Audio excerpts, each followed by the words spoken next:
بسم الله الرحمن الرحيم. السلام عليكم ورحمة الله وبركاته.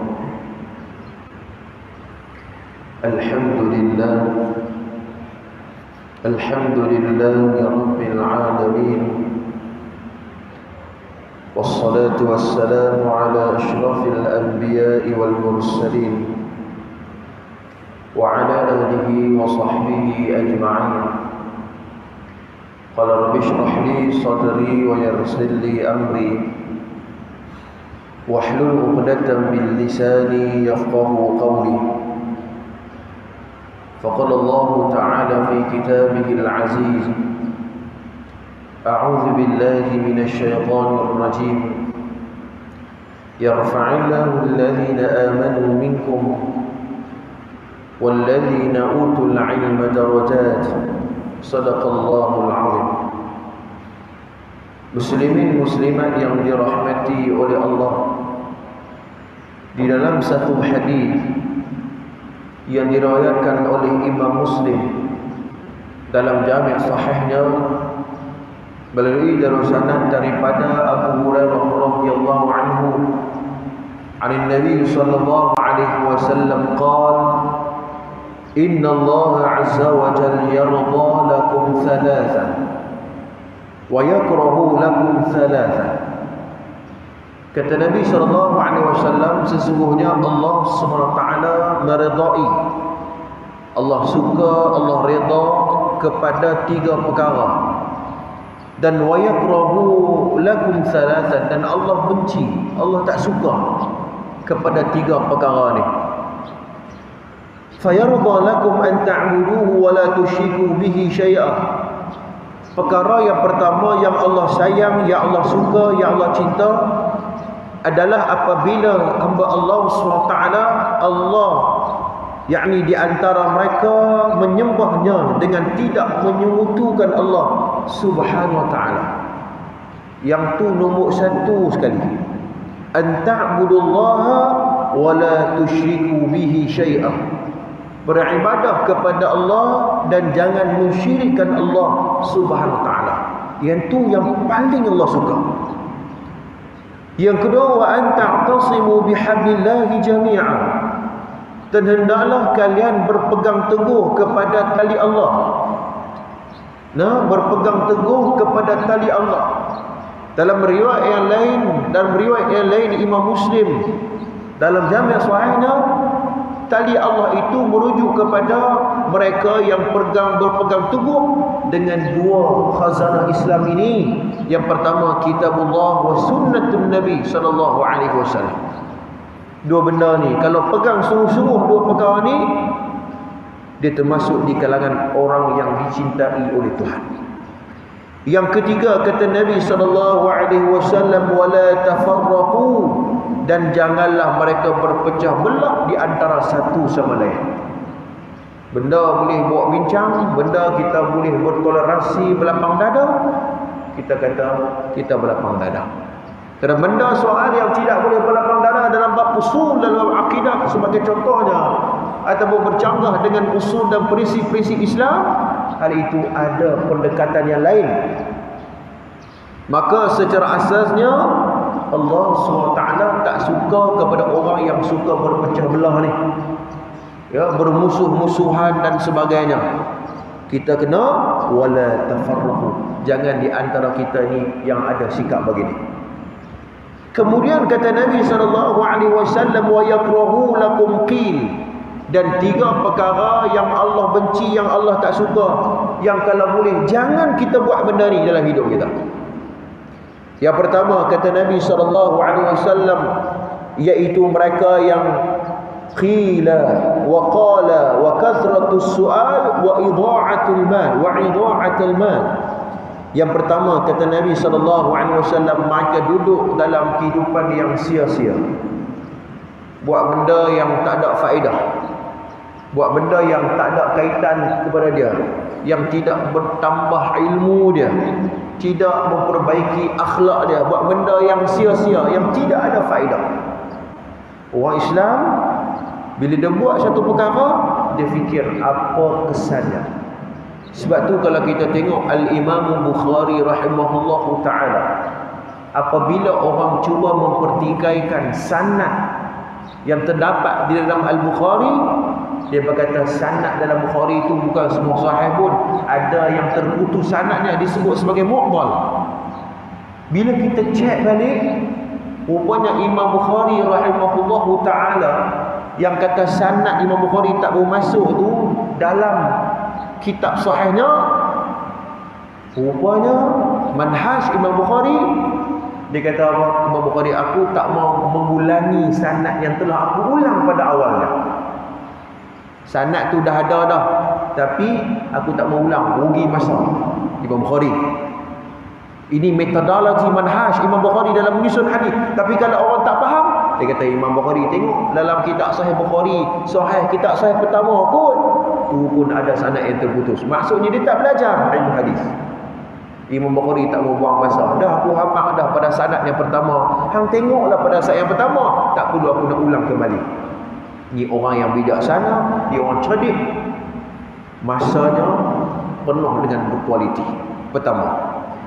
Yang kedua, kata Nabi SAW, iaitu waqala wa kathratus su'al, iaitu mereka banyaknya bertanya.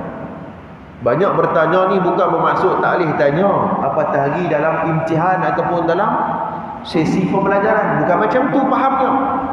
Kalau dia faham hanya sekadar begitu, bagaimana generasi para sahabat, banyak soalan-soalan yang ditanya oleh Nabi SAW, ditanya oleh generasi para sahabat kepada baginda Nabi SAW.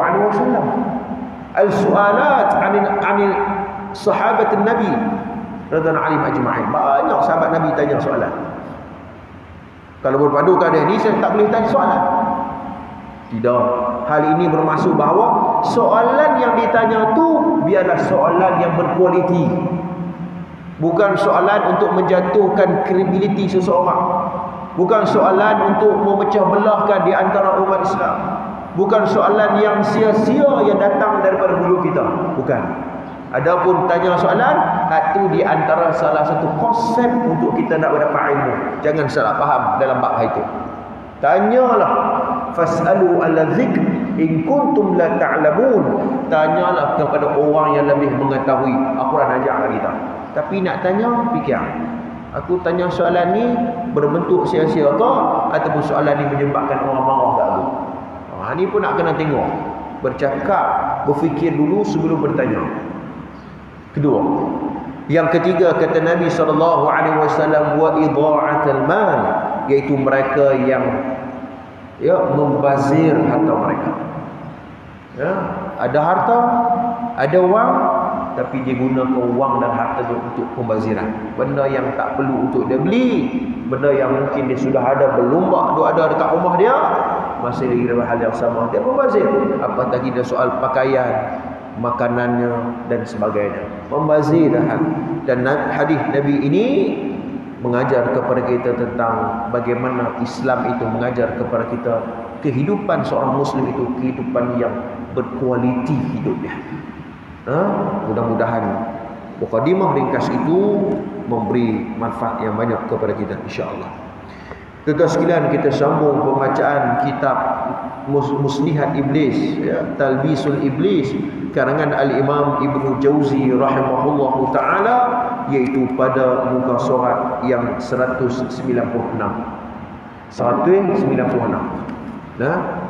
Baik, tuan-tuan sekalian, pada pertemuan yang lepas kita masuk pada bab yang ketujuh, bagaimana tipu muslihat iblis kepada para penguasa, orang yang ada jawatan, orang yang ada kedudukan dalam masyarakat.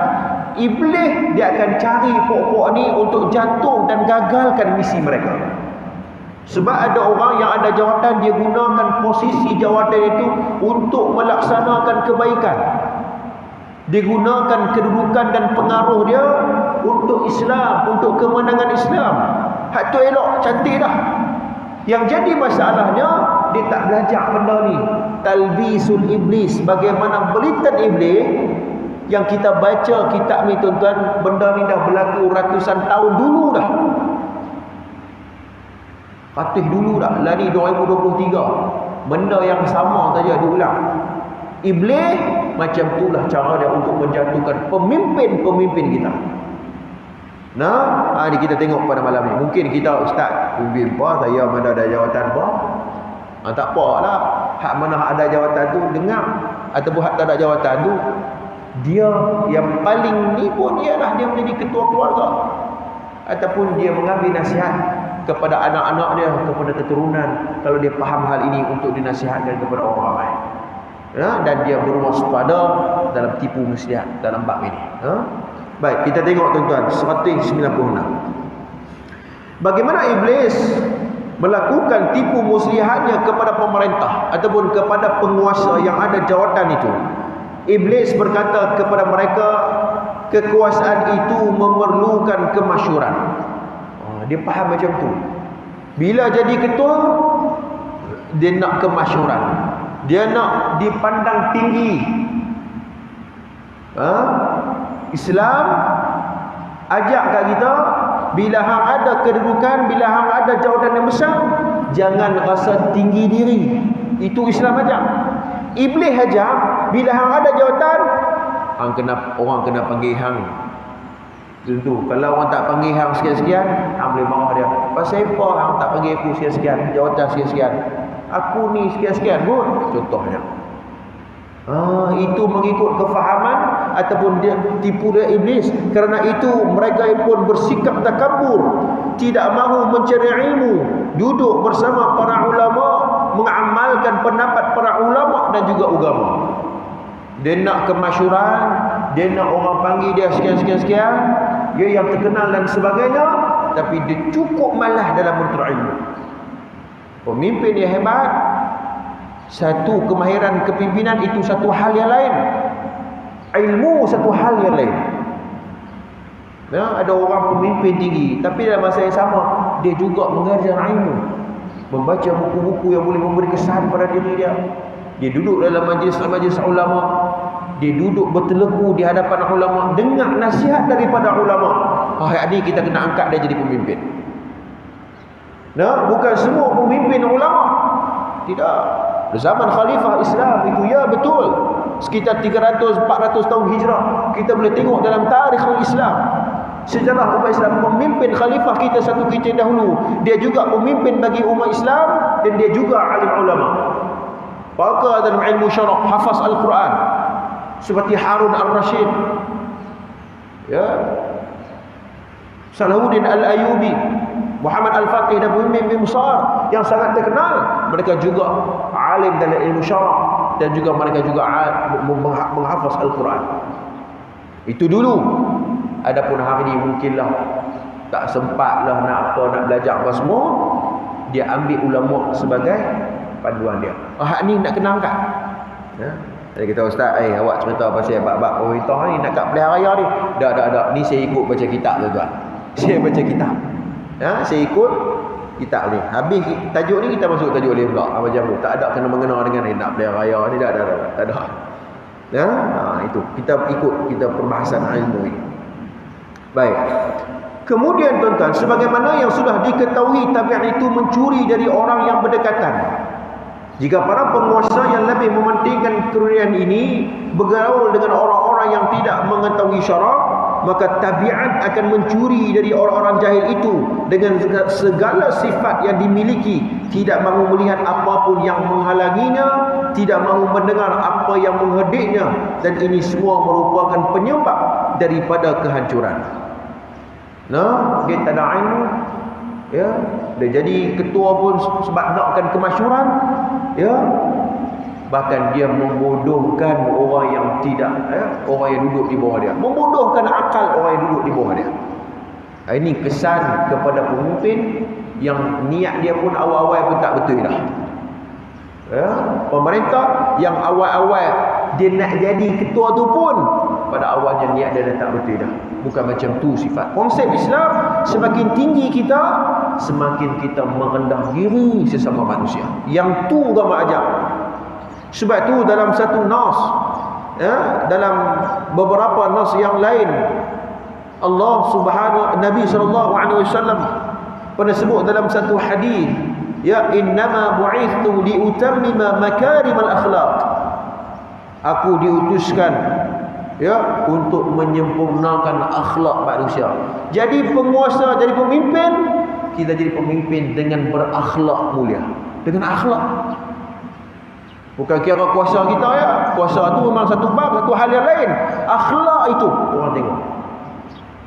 Kalau dia memerintah dalam keadaan yang tidak berakhlak, orang bawah dia mungkinlah ikut dia, tapi bila dia tak ada jawatan, orang tak pandang lah. Dia, orang tak pandang lah. Dia ni dulu waktu ada jawatan, sombong kami, contohnya. Tapi kalau dia memimpin dengan akhlak, dengan nilai Islam, dengan akhlak Islam, dia tak ada jawatan pun, orang akan tetap hormat dia. Ini dunia. Ya, ini undang-undang dunia. Begitulah siapa pun. Kita akan tengok pada hal ini.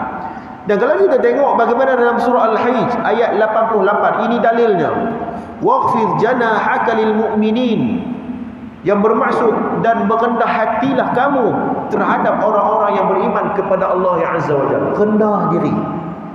Kerana hal ini juga pernah disebut dalam beberapa nas yang lain, bahkan dalam riwayat Imam Muslim, wa ma tawadhu'a ahadun lillah illa rafa'ahu Allah Azza wa Jalla. Tidaklah seseorang yang bersifat merendah diri, merendah hati, tawadhu', tak mengangkat ni, tak mengangkat diri ni. Nak kita kenal dia ni orang yang merendah diri, tawadhu'. Dia tawadhu' kerana Tuhan. Sebab ada orang tuan, dia tawadhu', dia buat tawadhu'. Ni pun satu masalah. Cakap macam rendah diri, rupanya dia nak mengangkat diri. Cakap macam nak rendah diri. Tapi sebenarnya dia sedang mengangkat diri. Aku cakap lagi ni, tak kira orang kata aku tawadhu', merendah diri. Ya Allah, pula dah. Kan? Wa ma tawadda'a ahadun lillah. Sesiapa yang merendah diri kerana Tuhan, bukan kerana manusia. Ada orang kata, dia ni tawadhu'nya. Tak. Hang puji ke tak puji, itu soal hang. Itu kamu punya pasal. Aku rendah diri kerana Allah. Agama ajak aku macam tu. Illa rafa'ahu Allah. Allah sendiri akan angkat dia. Dia tak payah duk usaha duk angkat diri sendiri. Tak payah. Dia merendah diri tawaduk kerana Tuhan, Allah akan angkat dia. Ya, mungkin melalui akhlaknya, mungkin melalui ilmunya, seperti mana nas yang saya sebut tadi, yarfa'illahu alladhina amanu minkum walladhina utul ilma darajat. Allah Subhanahu wa taala janji dalam Al-Quran, Allah akan angkat darjat, beberapa darjat di kalangan orang mukmin dan di kalangan ahli ilmu. Ahli ilmu. Dia beriman kepada Allah dan dia ada ilmu, Allah akan angkat dia. Tak payah kita duduk. Hari ini tuan-tuan sekalian, medsos harus beranak pada hari ini. Mudah sangat dah jadi ulama. Ulama jadian. Dia cakap apa viral sikit, dia guna apa semua handset dengan teknologi yang tinggi. Ya. Dia upah orang untuk bayar sekian-sekian video, buat video dan sebagainya, contohnya, dan dia terkenal. Padahal kalau kita tengok dari sudut ilmunya, biasa saja. Saya nak sebut bahawa bagaimana hal ini sebenarnya ia berbentuk pentarbihan hati ini, didikan hati. Didikan hati ini.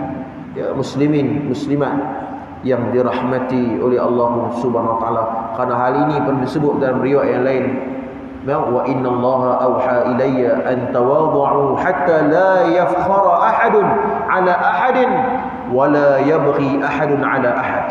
Hadis sahih riwayat Imam Muslim. Kata Nabi SAW, dan sesungguhnya Allah mewahyukan kepada aku untuk memiliki sifat yang merendah diri. Maknanya kalau nak tengok tawadhu cara Nabi SAW. Tengok cara Nabi itu dalam merendah diri macam mana. Kerana aku diutuskan untuk merendah diri, kata Nabi. Dan janganlah la yafkhara ahadun ala ahad, dan janganlah seseorang menyombong diri, berbangga diri, wala yabqi ahadun ala ahad, dan janganlah kalian melampaui batas pada yang lain. Jangan, Nabi tak bagi hak tu. Maka kembali kepada perbahasan Poin yang kedua ini, bagaimana tipu iblis kepada pemerintah dan penguasa. Dia ada jawatan tetapi dia nakkan juga kemasyhuran itu. Wal'iyadzubillah. Jangan bagi ada hal ini, kerana ia akan merosak dan menghancurkan pemimpin itu sendiri. Pertama. Poin yang kedua tu sekiranya kita tengok, iaitu iblis membuat para penguasa itu selalu merasa takut terhadap musuh. Betul, pemimpin ni di antara sifat pemimpin, dia kena berani. Ya, dia kena berani untuk memperjuangkan matlamat dia. Dia kena berani. Ya, tapi ada orang dia jadi pemimpin tapi dia takut nak cakap benda betul. Ya, dia takut terhadap musuhnya, memerintahkan agar mereka mengukuhkan pertahanan agar apa yang ada di tangan tidak dapat diperjuangkan. Maknanya sepatutnya dia pemimpin ni dia kena memperjuangkan orang hak duduk bawah tu. Tapi dia punya takut dia tu, dia tak bertindak hal tersebut. Ini tipu daya iblis. Kerana hal ini disebut dalam satu hadis yang diriwayatkan oleh Abu Daud, Al-Hakim dalam Mustadrak, dan Imam At-Tabrani dalam Mu'jam Awsat. Kata Nabi SAW, "Man wallahu Allahu syai'a min amril muslimin fahtajaba duna hajatihim wa khallatihim wa faqrihim, ihtajaba Allahu azza wa jalla duna hajatihi wa khallatihi wa faqrihi." Ya, kata Nabi SAW, sesiapa yang dilantik Allah menjadi waliul amri. Wali amri maksudnya pemimpin. Ya, pemimpin, penguasa dari sebahagian urusan orang-orang Islam. Bukan semua jadi ketua, kan? Orang-orang tertentu saja. Di kalangan orang Islam. Lalu dia tidak memenuhi keperluan tersebut. Fahtajaba duna hajatihim. Dia tak buat kerja pun. Dia tak memperjuangkan hak orang bawah pun. Dia berbangga dengan jawatan yang dia ada sahaja. Kita pergi tempat tu, dia tunjuk tu, tak tengok tu, sembok tu. Tu nama aku tu. Kan? Pengerusi tu contoh. Ni bukan saya kata kat pengerusi mana ini umum saja. Tu tengok tu, padahal orang tahu dia bukan buat kerja pun. Nama yang duduk atas tapi tak buat kerja. Tak memperjuangkan pun ataupun tidak melaksanakan tugasnya dengan baik. Duna hajatihim, tidak memenuhi keperluan dia sebagai seorang ketua, keperluannya, kefakiran mereka. Wa faqrihim, orang susah ramai, hang boleh duk goyang kaki lagi. Orang nak makan pun susah, hang boleh enjoy lagi, hang boleh berseronok lagi dengan kekayaan yang ada. Wa faqrihim, kata Nabi SAW. Ya, ihtajab Allah azza wa jal, maka Allah SWT tidak akan memenuhi keperluan dan kefakirannya. Hanya Allah tak akan bantu dia. Allah tak akan bantu dia. Sebab awal-awal lagi dia pemimpin yang tidak maknanya tidak melaksanakan tugasnya dengan bertanggungjawab. Baik, itu yang kedua. Yang ketiga, kata Al-Imam Ibnu Jauzi rahimahullahu taala, mereka melantik orang-orang yang tidak memiliki kemampuan dari mereka yang tidak mempunyai ilmu dan tidak kuat. Ini pun masalah juga. Pemimpin ni dia ada jawatan, dia nak jawatan tu, tapi tak mampu. Tak mampu dan tak mempunyai ilmu, dia tidak mempunyai kemahiran dan dia tidak kuat untuk pegang jawatan tu. Tapi kalau bab ni tu kan, bila duk pakai hujah dia kata apa aku ni tak layak, bila tak layak ni pakai semua lah pakai tak pegang jawatan tu. Kan? Bila orang pilih dia, bila orang pilih seseorang ni, ramai orang setuju dengan dia, dan dia pun ada bakat kepimpinan, walaupun dia tu rendah diri, kita cari orang lain lah, tapi dah orang nampak dia, talent, bakat pemimpin tu ada dekat dia, karisma dia tu ada dekat dia. Waktu tu hal lain pula. Kalau dia duduk serah ke orang siapa nak pegang jawatan tu, dia ambil dan laksanakan dengan penuh tanggungjawab, laksanakan dengan penuh keikhlasan, Allah akan tolong dan akan bantu dia. Macam tu. Perbahasan pun yang keempat ni merujuk kepada dia nak sendiri jawatan tu, tapi benda tu dia tak mampu pun. Kita nak? dia tak mampu, dia tak ada ilmu, dia tak ada kemahiran, dan dia tak kuat untuk memimpin, dan ia menimbulkan fitnah kepada jawatan tersebut dan fitnah kepada dia, bahkan merosakkan kepada orang yang duduk di bawah dia sendiri pun. Sebab tu dalam nas Al-Quran Allah SWT menyebut di antara ciri-ciri pemimpin al-qawiyyu wal amin. Dia ada kemampuan untuk buat benda tu. Yang kedua, mestilah amanah. Cerdik saja jadi pemimpin tidak menjamin jawatan tersebut dilaksanakan dengan baik tanpa dikaitkan dengan amanah. Amanah saja, baik saja, dia kata dia ni tahajud tak pernah tinggal, okey, boleh rate kat dia. Tapi kondak mesyuarat pun tak erti, nak buat keputusan pun tak berani. Macam mana nak buat satu, nak jadi pemimpin? Baik itu satu hal yang lain. Al-qawi, ada kemampuan, ada kemahiran, ilmu untuk melaksanakan tugas tersebut, itu aspek yang lain. Sebab tu agama ajar kepada kita dua ini mesti kena ada, al-qawiyyu wal amin. Orang yang baik, orang yang amanah, dalam masa yang sama dia juga ada kekuatan untuk menjadi pemimpin, ada bakat karisma yang boleh memegang jawatan tersebut. Ini hal ini disebut oleh Al-Imam Ibn Jauzi rahimahullah ta'ala. Lalu yang mudah dia menguasai mereka untuk menzalimi manusia. Tengok, bila tidak ada ilmu, bila tidak ada maknanya kemampuan untuk memegang jawatan tersebut, kemungkinan besar dia akan menzalimi orang yang duduk di bawah dia. Sebab ada orang tu dulu masa sekolah rendah dulu, bila cikgu buka ni kita nak lantik siapa jadi ketua kelas ni, kita duduk kena hal aku. Aku duduk kena, saya lantik dia cikgu, padahal kita nak kena dia. Kan? Bukannya dia tu bagus sangat pun, tapi nak kena dia. Yang tu budak-budak punya cerita ni. Mai kita dah besar ni tuan sekalian, jangan kita duk kena orang. Enggak, kita nak kena dia cakap banyak sangat, jenuh macam tu. Dia cakap banyak tu, dia bagi pandangan, kita ambil. Adapun nak pegang jawatan tu, tak payahlah. Kita cari orang yang ada kebolehan. Dia buat panggil macam sekolah rendah dulu. Jaga. Ni cakap banyak, kita bagi dia. Bukan macam tu. Sebab pemimpin ini dia ada keahlian dia dan akan dipertanggungjawabkan oleh Allah SWT. Bila silap memilih pemimpin, kemungkinan besar akan menzalimi orang yang duduk di bawah dia. Ini Imam Ibn Jauzi sebut. Maka mereka memberi gaji dari hasil yang haram, bersikap kasar kepada orang yang seharusnya tidak diperlakukan seperti itu. Bila orang tidak ada ilmu, tidak ada tarbiyah, tidak ada didikan dalam diri, cakap dia tu kira main pahal. Ya, pemimpin yang ada akhlak, bila bercakap tu dia fikir dulu, aku cakap ni memberi kesan apa? Aku cakap dengan pemberita contohnya, bukan kenal siapa kan?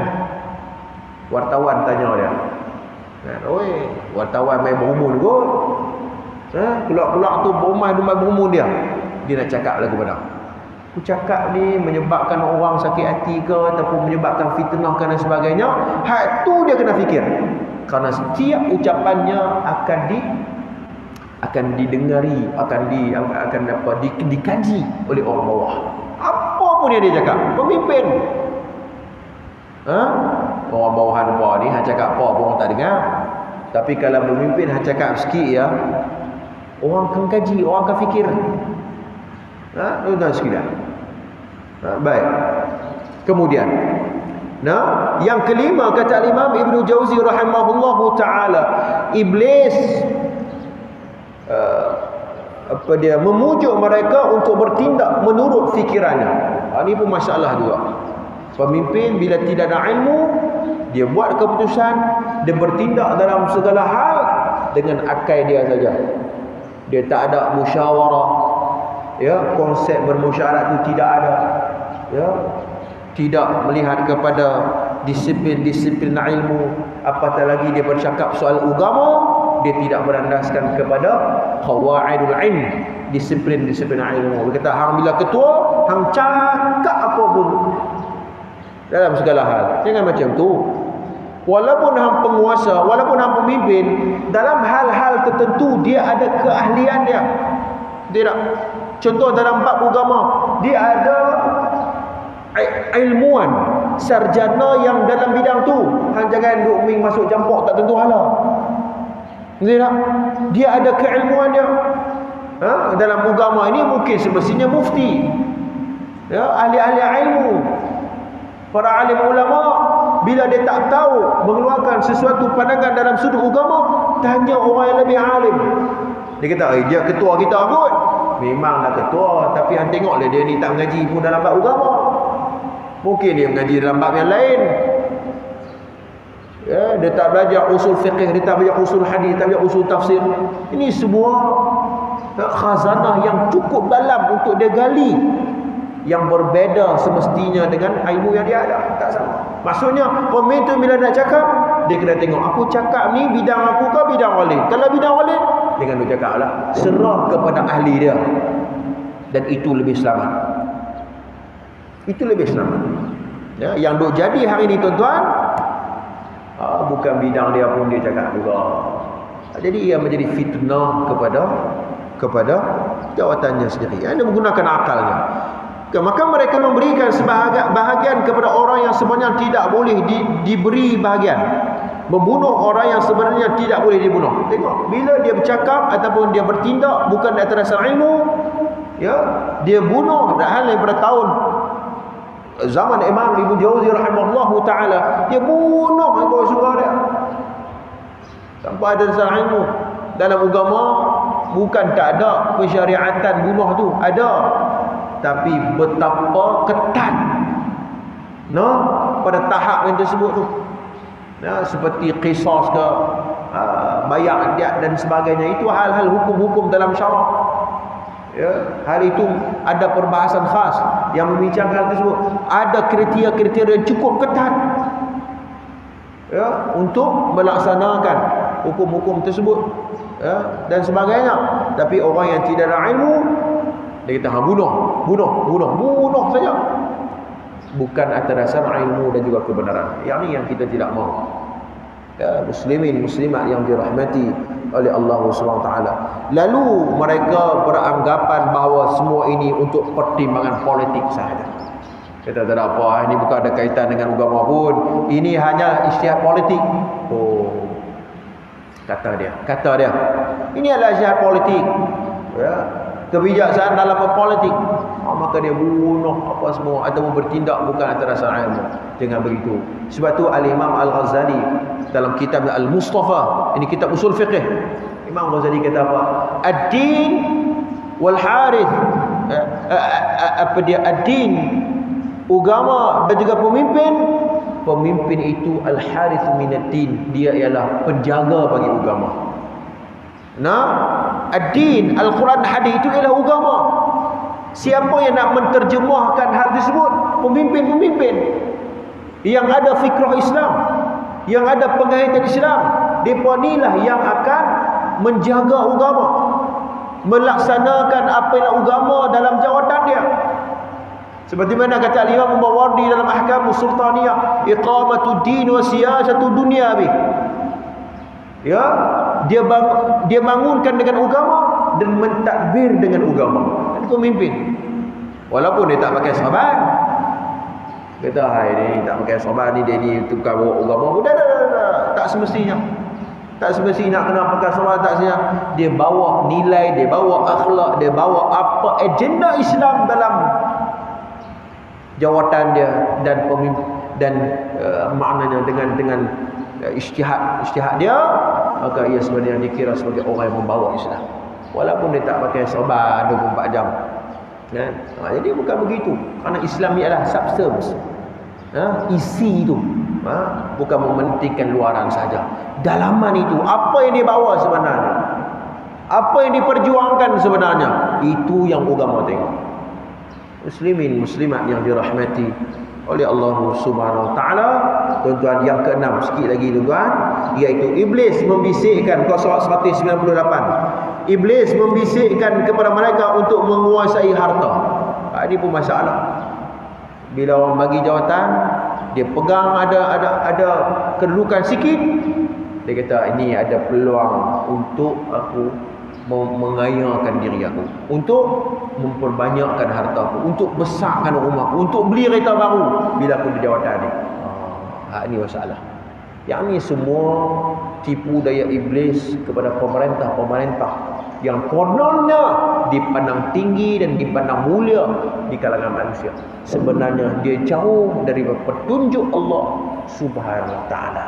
Tak mau benda-benda ni, kita tidak mau mengulangi kembali sikap yang mereka ini telah ditipu oleh iblis laknatullahi alaih, yang menggagalkan seorang pemimpin dan seorang penguasa yang sebenarnya sepatutnya mereka perlu melaksanakan amanah dengan tanggungjawab yang betul dan memperjuangkan orang yang berada di bawah dia. Muslimin muslimat yang dirahmati oleh Allah Subhanahu wa taala, tuan-tuan, saya setakat itu dulu perkongsian kuliah kita pada pagi subuh ini, talbisul iblis, beritan-beritan iblis kepada para penguasa. Jadi insya-Allah pada pertemuan akan datang kita masuk sikit lagi, kemudian kita masuk pada bab yang baru, bab yang ke-8. Bagaimana muslihat iblis kepada ahli-ahli ibadah. Dia masuk tajuk baru dah. Hak ni kepada pemimpin. Mai hak minggu depan, bukan minggu depan, siri yang seterusnya kita nak tengok macam mana para abid, ahli-ahli ibadah, depa pun tidak terlepas daripada beritan-beritan iblis. Allahu akbar. Supaya kita tak jatuh ke dalam lubang bewak kali yang kedua, ketiga, keempat. Tak mau dah. Imam Ibnu Jauzi ni nasihat kita supaya jangan ada perkara ini dalam kehidupan kita.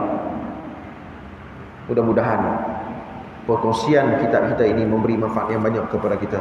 Aqulu qawli hadza, astaghfirullahal azim li wa lakum. Assalamualaikum warahmatullahi taala wabarakatuh. أعوذ بالله من الشيطان الرجيم. بسم الله الرحمن الرحيم. الحمد لله رب العالمين والصلاة والسلام على أشرف الأنبياء والمرسلين وعلى آله وصحبه أجمعين. اللهم إنا نسألك الهدى والتقى والعفاف والغنى. اللهم أعنا على ذكرك وشكرك وحسن عبادتك. وصلى الله على محمد وعلى آله وصحبه أجمعين والحمد لله.